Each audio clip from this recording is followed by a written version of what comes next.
আমি যে কথা বলছিলাম যে কোরআন নাজিল হয়েছে লাইলাতুল কদরে। এখন এই কদরের রাতকে ইবাদতের জন্য খাস করে নিতে হবে।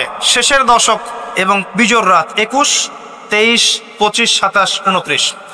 বলছিলাম রমাদান মাস এবং লাইলাতুল কদরকে সম্মানিত করা হয়েছে একটা কারণেই, কারণ এই মাসে এই রাতে আল কোরআন নাজিল করা হয়েছে। এটাই কারণ। কোরআন কখন নাজিল হলো? যখন সমাজে সুদ আছে, মদ আছে, জেনা আছে, ব্যভিচার আছে, শিরক আছে, এরকম সমাজে প্রথম কি নাজিল হলো? পড়ো। প্রথমে নাজিল হয়নি শিরক করো না, প্রথমে নাজিল হয়নি যে সুদ খেও না, প্রথম আয়াত এটা ছিল না জেনা করো না, প্রথম আয়াত এটাও ছিল না মূর্তি পূজা করো না। হ্যাঁ, প্রথম আয়াত কি? ইকরা, পড়ুন। আল্লাহ পাক বুঝাতে চাচ্ছেন সমাজের জাহিলিয়াতকে দূর করতে হলে লেখাপড়ার কোনো বিকল্প নাই, এবং সেই পড়াশোনাটা হতে হবে আল্লাহর ওহীর আলোকে। যে ওহীটা আল্লাহ পাক নাজিল করেছেন এর বেসিসে আপনাকে পড়াশোনা করতে হবে। এই জ্ঞানটা দিয়ে আপনি সমাজ সংস্কার করতে পারবেন ইনশাআল্লাহ তাআলা। এর সাথে উপকারী জ্ঞানগুলো কি নিব না? অবশ্যই নিব। ওহীর জ্ঞানের সাথে, কোরআন সুন্নাহর জ্ঞানের সাথে আমি ইতিহাসের জ্ঞান নিব, আমি পলিটিক্যাল সায়েন্সের জ্ঞান নিব, আমি দর্শনের জ্ঞান নিব, জিওপলিটিক্সের জ্ঞান নিব, প্রয়োজনে আমি সায়েন্সের জ্ঞান নিব, আমি কমার্সের জ্ঞান নিব, আর্টসের জ্ঞান নিব, মেডিকেল সায়েন্স পড়বো, ইঞ্জিনিয়ারিং পড়বো, সবই পড়বো। কিন্তু বেসিকটা কি হবে? কোরআন, সুন্নাহ, ইসলাম। এরপর আপনি ডাক্তার হন, ইঞ্জিনিয়ার হন, পলিটিশিয়ান হন, সামাজিক নেতা হন, প্রশাসনের ক্যাডার হন, আপনার জন্য মোবারকবাদ। আপনি যেখানেই যাবেন সেখানেই বরকত ছড়াবেন ইনশাআল্লাহ। যে পলিটিশিয়ানের ভিতরে তাকওয়া আছে তার দ্বারা দুর্নীতি সম্ভব না। যে প্রশাসনের কর্মকর্তার ভিতরে তাকওয়া আছে সে ঘুষ নিতে পারবে না, দুর্নীতি করতে পারবে না। যে আলেমের ভিতরে তাকওয়া আছে সে দিনকে দুনিয়ার বিনিময়ে বিক্রি করবে না। যে ডক্টরের ভিতরে তাকওয়া আছে সে ডাক্তার হবে, কসাই হবে না। যে ইঞ্জিনিয়ারের ভিতরে তাকওয়া আছে সে দেখবেন সত্যিকারের প্রকৌশলী হবে, সে কিন্তু চোর হবে না। ভিতরটা চেঞ্জ করতে হবে, ভিতরটা, এর নাম তাকওয়া। ভিতরটা চেঞ্জ করবে একটা জিনিস, আল্লাহর ওহী, কোরআন এবং সুন্নাহ, ইসলাম। এটা আপনার ভিতরকে পরিবর্তন করবে। আর আমরা অনেক বড় বড় কথা বলি অনেক সময়, কিন্তু মূল কাজটা হচ্ছে ভিতরটা পরিবর্তন করা। আমাদের সবার সাথে যার যার কলব যাবে, যার যার আমল যাবে। আল্লাহ পাক আমাকে কলার চেপে ধরে বলবেন না যে বাংলাদেশে ইসলামী খেলাফত কায়েম করে আসো নাই কেন, এটা আল্লাহ পাক আমাকে বলবেন না। আল্লাহ পাক বলবেন তোমাকে যে দায়িত্ব দিয়েছিলাম ওই দায়িত্ব ঠিকঠাক মতো পালন করেছো কিনা। আল্লাহ পাক এটা বলবেন না। বেসিকে আসেন, নিজের আত্মশুদ্ধি, এটা বেসিক। আলাইকুম আনফুসাকুম, নিজের নফসের খবর নাও, নিজের নফসটাকে পবিত্র করো, নিজের নফসের মধ্যে হিংসা ত্যাগ করো, বিদ্বেষ ত্যাগ করো, অহংকার ত্যাগ করো, রিয়া ত্যাগ করো, দুনিয়ার মোহ ত্যাগ করো। নিজের নফসের মধ্যে বেশি বেশি পরকালের ফিকির আনো, জিকির করো বেশি বেশি, কোরআন বেশি বেশি তেলাওয়াত করো, হালাল খাও, আদর্শ পরিবার গঠন করো, তাওহীদে থাকো, সুন্নতে থাকো, ইনশাআল্লাহ হাসতে হাসতে জান্নাতে চলে যাবেন। একটা হাদিস আমি পড়েছি ফয়জুল কালাম বইয়ের মধ্যে, গতকালকে মাহফিলে বলেছিলাম, আপনাদেরকে বলছি। মাদ্রাসায় পড়ানো হয় ক্লাসিক্যাল একটা বই ফয়জুল কালাম, সবাই কিনতে পারেন, হাদিসের বই, চমৎকার কিছু হাদিস আছে। এখানে একটা হাদিস আছে আমাদের জন্য সুসংবাদ। নবী সাল্লাল্লাহু আলাইহি ওয়াসাল্লাম বলছেন, হে সাহাবীরা, তোমরা এমন একটা যুগের মধ্যে বাস করছো যেই যুগে কেউ যদি ইসলামের 10% ছেড়ে দেয় সে ধ্বংস হয়ে যাবে। সাহাবীদেরকে বলছেন তোমরা এমন একটা যুগে বাস করছো, এই যুগে ইসলামের 1/10 কেউ ছেড়ে দিলে সে ধ্বংস হয়ে যাবে। কিন্তু তোমাদের পরে এমন একটা যুগ আসবে যেই যুগে মানুষ যদি 1/10 ধরে রাখতে পারে, 10% ধরে রাখতে পারে, তাহলেই নাজাত পেয়ে যাবে ইনশাআল্লাহ। আমরা সেই যুগে আছি না? আমাদের চতুর্দিকে ফিতনা নয় কি? আপনার ঘরে ফিতনা, সমাজে ফিতনা, ইকোনমিক্সে ফিতনা, রাষ্ট্রে ফিতনা, বিশ্বে ফিতনা, ধর্মে ফিতনা, সবখানেই ফিতনা, ফাসাদ। আমরা সেই যুগের মধ্যে বাস করছি। আসুন, আল্লাহ পাক কোরআন নাজিল করলেন, প্রথমে পড়তে বললেন। তার মানে আল কোরআন এবং সুন্নাহ এগুলোকে পড়া শিখতে হবে। বড় বড় স্বপ্ন দেখার আগে আমাদেরকে বেসিক ঠিক করতে হবে, পড়াশোনা করতে হবে। আল্লাহ পাক আমাদের যুব সমাজকে পড়াশোনা করার তৌফিক দান করুন। রমাদান মাসে এটা নাজিল হয়েছে। আল্লাহ পাক সূরা বাকারায় বলছেন, শাহরু রমাদানাল্লাযী উনজিলা ফীহিল কুরআন। রমাদান সেই মাস যেই মাসে কোরআন নাজিল করা হয়েছে। কি জন্য নাজিল করা হয়েছে? হুদাল লিন-নাস। এই কোরআন হচ্ছে মানব জাতির জন্য হেদায়েত, নট অনলি ফর মুসলিমস। এটা শুধু মুসলিমদের জন্য হেদায়েত নয়, হুদাল্লিন নাস, পুরো মানব জাতির জন্য হেদায়েত। কোরআনে ইহুদির জন্য হেদায়েত আছে, খ্রিস্টানের জন্য আছে, অমুসলিম হিন্দুদের জন্য আছে, সবার জন্য কোরআন। এটা সাম্প্রদায়িক কোনো কিতাব নয়, এটা টোটালি অসাম্প্রদায়িক একটা বই আল কোরআন, যে কেউ পড়তে পারে। এটা কারো পৈতৃক সম্পত্তি নয় যে একটা শ্রেণীর মানুষই পড়বে বাকিরা পড়বে না, সবাই পড়বে ইনশাআল্লাহ তাআলা। এটা আল্লাহর কিতাব, আল্লাহর কালাম। হুদাল লিন্নাস ওয়া বাইয়িনাতিন মিনাল হুদা, এটা হচ্ছে সত্য মিথ্যার মানদণ্ড, বাইয়িনাত সুস্পষ্ট মানদণ্ড। আর কি ওয়াল ফুরকান, প্রমাণ, হুজ্জাত, দলিল। এটা আল্লাহ পাক কোরআন সম্পর্কে বলছেন। আরেকটা জায়গায় চলে যাই, চলেন সূরা নাহল এর 89 নম্বর আয়াতে চলে যান। আল্লাহ পাক বলছেন ওয়া নাযালনা আলাইকাল কিতাব, হে নবী আমি আপনার প্রতি এমন একটা কিতাব নাজিল করেছি, অর্থাৎ আল কোরআন। ওয়া নাযালনা আলাইকাল কিতাব তিবয়ানান লিকুল্লি শাই, যেই কিতাবটা প্রত্যেকটা বিষয়ের ব্যাখ্যা। আপনি কি আমার কথা শুনতে পারলেন? আল্লাহ বলছেন কোরআন প্রত্যেকটা বিষয়ের ব্যাখ্যা। আপনার ব্যক্তি জীবন এখানে আছে, আপনার ব্যবসায়িক জীবন এখানে আছে, অর্থনৈতিক জীবন এখানে আছে, পারিবারিক জীবন এখানে আছে, সামাজিক লাইফ এখানে আছে, সবকিছু আছে। তিবিয়ানান লিকুল্লি শাই, প্রত্যেকটা বিষয়ের ব্যাখ্যা এখানে আছে। তিবিয়ানান লিকুল্লি শাই ওয়া হুদা ওয়া রাহমাতান ওয়া বুশরা লিল মুসলিমিন, এই কোরআন হচ্ছে হেদায়েত এবং রহমত, দয়া। ওয়া বুশরা লিল মুসলিমিন, মুসলিমদের জন্য সুসংবাদ এই কোরআন। শুরুতে আছে আলিফ লাম মিম যালিকাল কিতাব লা রাইবা ফি, এটা এমন একটা কিতাব যেই কিতাবের মধ্যে কোনো সন্দেহ নাই। কোন লেখক বলতে পারে আমার বইয়ের মধ্যে কোনো সন্দেহ নাই? সন্দেহের কোনো অবকাশই নাই। লা রাইবা ফি হুদাল লিল মুত্তাকিন, মুত্তাকিদের জন্য এটা হেদায়েত। মুত্তাকি কারা? আল্লাযীনা ইউমিনুনা বিল গায়ব, যারা অদৃশ্যে বিশ্বাস করে। ঈমানের 6 পিলার সবই অদৃশ্য নয় কি? আল্লাহ অদৃশ্য, ফেরেশতা অদৃশ্য, আসমানে আগের কিতাবগুলো দেখি নাই, অদৃশ্য। নবী রাসূলগণ দেখি নাই, অদৃশ্য। পরকাল ওয়াল ইয়াউমিল আখির, ওয়াল ইয়াউমিল আখির দেখি নাই, অদৃশ্য। ওয়াল কদরি খায়রিহি ওয়া শাররিহি, তাকদীর অদৃশ্য। আল্লাযীনা ইউমিনুনা বিল গায়বি, মুত্তাকি তারা যারা গায়েবে বিশ্বাস করে, অদৃশ্যে বিশ্বাস করে। আর এখনকার শিক্ষা দর্শন আমাদেরকে শেখায়, পশ্চিমাদের, চোখে যা দেখবো না বিশ্বাস করবো না। হ্যাঁ, তাদের দর্শন এরকম, যুক্তি দিয়ে প্রমাণ করতে পারবেন না, বিশ্বাস করবো না। বৈজ্ঞানিক ব্যাখ্যা দিতে পারবেন না, বিশ্বাস করবো না। সায়েন্টিফিক্যালি প্রুভড হতে হবে, তারপর বিশ্বাস করব। অনেক সময় দেখা যায় মুসলিমরাও এর গোলক ধাঁধায় পড়ে যায় এবং বলে নামাজের উপকারিতার সায়েন্টিফিক ব্যাখ্যা বলেন, তারপর নামাজ পড়ব। নামাজের সায়েন্টিফিক ব্যাখ্যা লাগবে, তারপর নামাজ পড়বেন? আল্লাহ পাক বলেছেন ইয ক্বালা লাহু রাব্বুহু আসলিম ক্বালা আসলামতু লিরাব্বিল আলামিন। আল্লাহ পাক ইব্রাহিমকে বলেছেন আলাইহিস সালাম আত্মসমর্পণ করো, যখনই বলেছেন তখনই করেছেন। যখনই আল্লাহ পাক বলেছেন আত্মসমর্পণ করো, তিনি বলেছেন আসলামতু লিরাব্বিল আলামিন, আমি আত্মসমর্পণ করলাম।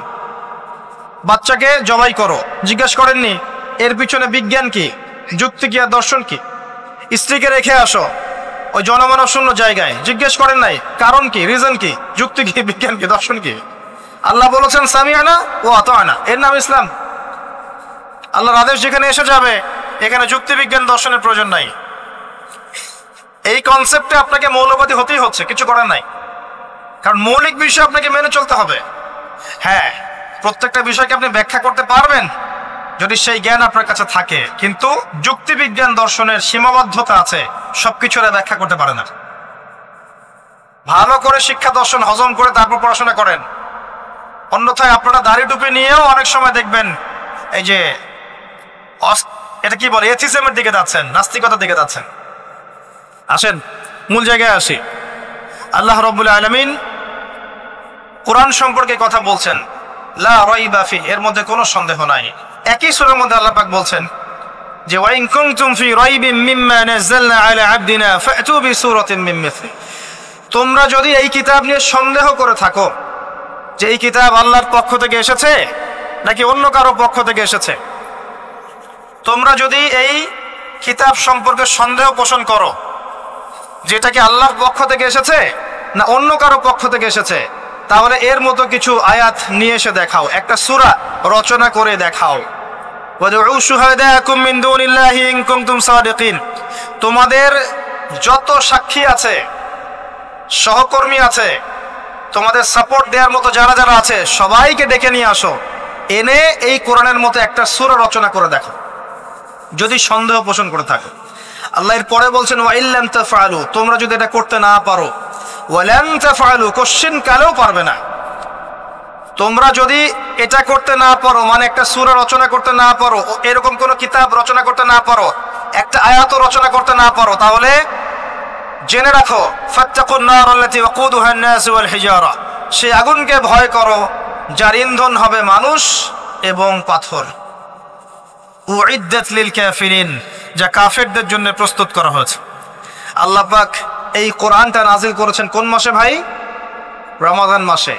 আসেন প্রথমে বলে নেই আমরা রমাদানকে কিভাবে পালন করার চেষ্টা করব, এরপরে আসছি রমাদানকে কেমন করে কোরআনময় করবেন, এই দুইটা পয়েন্ট। এক নাম্বার, হতে পারে এই রমাদান আপনার জীবনের শেষ রমাদান। কয়েকটা কাজ আমি বলি। প্রথম কাজ হচ্ছে নিয়াত করতে হবে যে এই রমাদানটাতে আমি আমার সমস্ত গুনাহ মাফ করানোর চেষ্টা করব। কারণ নবী সাল্লাল্লাহু আলাইহি ওয়াসাল্লাম বলেছেন সেই ব্যক্তির জন্য ধ্বংস যে ব্যক্তি রমজান মাসকে পেয়েছে কিন্তু তার গুনাহ মাফ করাতে পারে না। কে জানে এটা আমাদের শেষ রমাদান হতে পারে, আল্লাহ না করুক। আমরা দোয়া করি আল্লাহ পাক আমাদেরকে বেশি বেশি রমাদান দান করুক, বেশি বেশি লাইলাতুল কদর দান করুক। প্রথম শুরু হচ্ছে আপনি মাসের বাজার আগে করে ফেলবেন। আমি একটু প্র্যাকটিক্যাল কথা বলবো আর কি।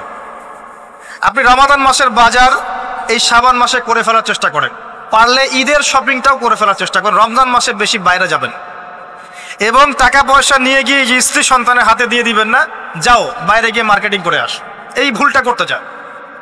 নিজে পরিবেশ নষ্ট করবে, রোজার যে আধ্যাত্মিকত্ব নষ্ট হবে, আরো হাজারটা যুবকের চোখের জানা করা প্রয়োজন নাই। আপনি পরিবারের কর্তা, লিস্ট করে ফেলেন, আপনাকে আল্লাহ পাক যতটুকু সামর্থ্য দিয়েছেন মূল মূল জিনিসগুলো কিনে রেখে দেন, আর বাকি টুকটাক বাজার আপনি করবেন।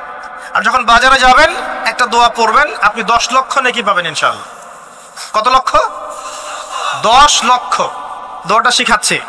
দোয়াটা হচ্ছে লা ইলাহা ইল্লাল্লাহ ওয়াহদাহু লা শারীকা লাহ লাহুল মুলক ওয়া লাহুল হামদ ইউহয়ী ওয়া ইউমীত ওয়া হুয়া হাইয়ুন লা ইয়ামুত বিয়াদিহিল খায়রু কুল্লুহু ওয়া হুয়া আলা কুল্লি শাইইন কাদির।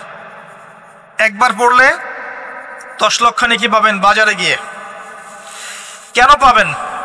কারণ বাজার সবচেয়ে নিকৃষ্ট জায়গা, যেখানে গেলে মানুষ আল্লাহকে স্মরণ করে না। সেখানে গিয়ে আপনি আল্লাহকে স্মরণ করেছেন, এই জন্য আল্লাহ পাক নেকি দিবেন ইনশাআল্লাহ। আসেন, এটা করার পর ঈদের যে শপিংটার কথা বলছি, এটা এই কারণে বলছি, লাস্টের দশকে আমরা ঈদের শপিংয়ে বেশি ব্যস্ত থাকি, এতে করে লাইলাতুল কদরটা আমরা হারিয়ে ফেলি। লাস্টের দশক আমরা হয় ইতিকাফ করব, না হলে বাসায় নামাজ পড়বো, পরিবারবর্গকে নিয়ে রাত জাগবো। পারা যাবে ইনশাআল্লাহ? তারাবির নামাজ তো পড়বোই ইনশাআল্লাহ জামাতে। এবং আপনি 20 পড়েন আর 8 পড়েন, আপনি নামাজের কোয়ালিটিটাকে ভালো করার চেষ্টা করেন, নামাজের কোয়ালিটিটাকে বেস্ট করেন। ধীরে ধীরে তেলাওয়াত করেন, ধীরে ধীরে রুকু সেজদা করেন, নামাজটাকে এনজয় করেন। সময় নিয়ে, টাইম নিয়ে, 2 ঘন্টা সময় লাগুক, 3 ঘন্টা সময় লাগুক, এনজয় করে নামাজ পড়েন। আল্লাহ পাক তৌফিক দান করুন। এরপর শেষ রাতে আবার ওঠেন, পরিবারবর্গকে নিয়ে নামাজে দাঁড়ান, একসাথে জামাত করে নামাজ পড়েন, পরিবারে নফল নামাজ পড়েন, বাসায় বরকত হবে ইনশাআল্লাহ। রাত জাগেন, বেশি বেশি দোয়া করেন, একটু তেলাওয়াত করেন, একটু জিকির করেন, তাসবিহ তাহলিল করেন, রাতটা কাটিয়ে দেন।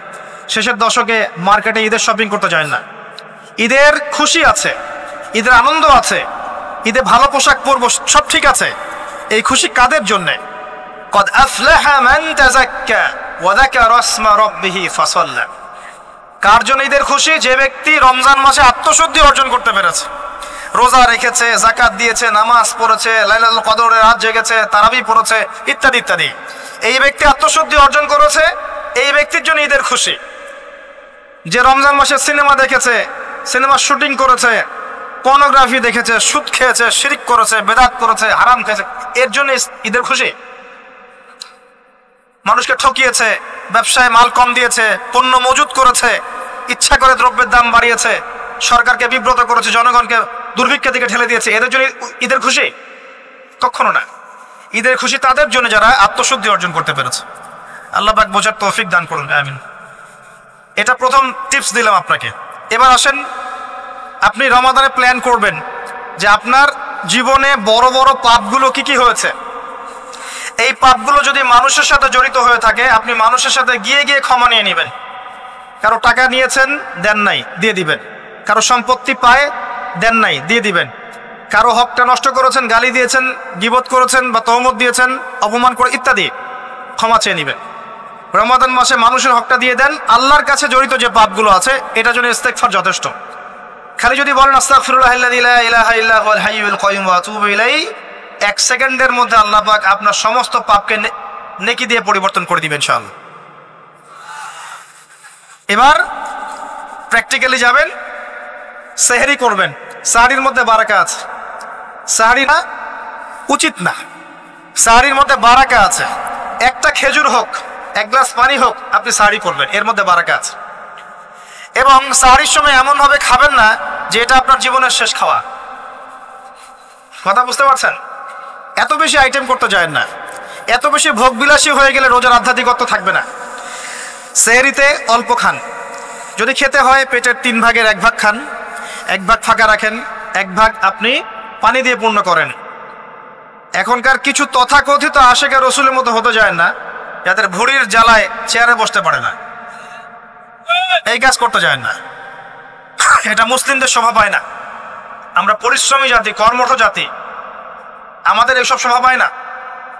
এটাও শেষ জামান হাদিসে আছে। কি নাই আসলে, শেষ জামানে এক শ্রেণী মানুষ বের হবে যারা হবে সাকিল, একদম উড়িওয়ালা, হ্যাঁ, ঠেস দিয়ে বসে থাকবে আরাম করে, এবং বলবে যে কোরআনে যা আছে আমি তাই মানি, হাদিসটা আমি মানি না, ইত্যাদি। আসেন, সাহরির পরে রোজা রেখেছেন, 5 ওয়াক্ত নামাজ জামাতে পড়ার চেষ্টা করে। খুব সিম্পল জিনিস, খুব বেশি কিছু দরকার নেই আমাদের। 5 ওয়াক্ত নামাজ আপনি জামাতে পড়ার চেষ্টা করেন। বাসার থেকে ওযু করে বের হবেন, প্রত্যেক পদক্ষেপ হাঁটবেন, আপনার একটা স্টেপে একটা করে গুনাহ মাফ হবে, একটা নেকি লেখা হবে, মর্যাদা বাড়িয়ে দেওয়া হবে। একে 10 দিয়ে গুণ করা হবে, রমজান মাসে আরো 70 দিয়ে গুণ করা হবে ইনশাআল্লাহ। ফজরের নামাজটা জামাতে পড়লেন, নামাজটা জামাতে পড়ার পর আপনি বসে থাকবেন, কিছু সময় জিকির আজকার তাসবিহ তাহলিল করবেন। পারলে 1 পারা করে কোরআন তেলাওয়াত করবেন। রমাদান মাসে প্রত্যেক দিন 1 পারা করে কোরআন তেলাওয়াত করার চেষ্টা করবেন। 30 দিন 30 পারা। রমাদানে অ্যাটলিস্ট একটা খতম করা যাবে, অ্যাটলিস্ট একটা খতম চেষ্টা করা যায় না ইনশাআল্লাহ। ফজরের নামাজ হয়ে গেছে, আপনি কোরআন তেলাওয়াত করেন। 1 পারা পড়তে সময় লাগবে আধা ঘন্টা, 40 মিনিট, কারো 1 ঘন্টা। এরপর সূর্য উঠে যাবে, উঠে গেলে পরে আপনি 2 রাকাত ইশরাকের নামাজ পড়বেন, নামাজটা পড়ে বাসায় যাবেন। আল্লাহর নবী বলছেন সাল্লাল্লাহু আলাইহি ওয়াসাল্লাম, আপনার আমল নামায় একটা কবুল হজ, একটা কবুল উমরার নেকি লেখা হবে ইনশাআল্লাহ।